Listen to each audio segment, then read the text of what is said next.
আগের প্রার্থীকে টিকিট দিতে পারিনি। কারণ দেখুন, কখনো কখনো বদলাতে হয়, মানে অন্যদেরও সুযোগ দিতে হয়, মেয়েদেরও সুযোগ দিতে হয়, সংখ্যালঘুদেরও সুযোগ দিতে হয়, ট্রাইবেলদেরও দিতে হয়, এসসিদেরও দিতে হয়। তাই একসময় এখান থেকে প্রদ্যুৎ লড়েছিল, একসময় এখান থেকে সূর্য লড়েছিল, কাউসার আমার সাথে চিরকাল আছে। যদি কেউ মনে করে আজীবন আমি একা থাকবো আর কেউ থাকবে না, এটা মনে করা ভুল।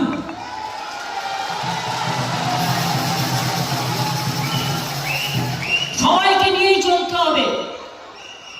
দলটাও মনে রাখবেন সবার জন্য। আমি দলের শৃঙ্খলাবদ্ধ কর্মী হলে আমি একবার টিকিট পেতে পারি, একবার নাও পেতে পারি, তাকে কি যায় আসে? ভালো কাজ করুন, ভালো কাজ করলে পাবে, মানুষের সাথে থাকলে পাবে। আর যে করবে না মানুষের কাজ, দলকে তো সিদ্ধান্ত নিতে হবে। আমি তো কোনো অসম্মান কাউকে করছি না, কিন্তু সম্মানের সাথে বলছি, ঐক্যবদ্ধভাবে কাজ করুন। টিকিট পাননি বলে এটা নয় যে আপনাকে বিরোধিতা করতে হবে। মনে রাখবেন, মানুষ কিন্তু সব ক্ষমা করে না। কাউসারকে আমি ছোটবেলা থেকে দেখছি, কোনোদিন তো আমার টিকিট চাইনি, কিন্তু নারায়ণগড় ও একটা পিলার, ও একটা অ্যাসেট, এবং ও কাজ করে। এই যে দিনেরা এখানে বসে আছে, চিরকাল আমার সাথে কাজ করেছে।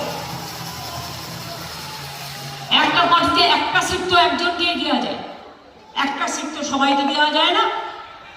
কাজে যাদের আমরা সিট দিতে পারিনি, অন্যভাবে আমরা তাকে নিশ্চয়ই রেসপেক্ট করবো, পার্টি কাউকে ডিসরেসপেক্ট করবে না। কিন্তু মনে রাখবেন, প্রতিমা মাইতিকে ভোট দেওয়া মানে তৃণমূল কংগ্রেস এবং জোড়া ফুলকে ভোট দেওয়া, এটা মাথায় রাখবেন। কেশপুরের প্রার্থী কেশিয়ারি,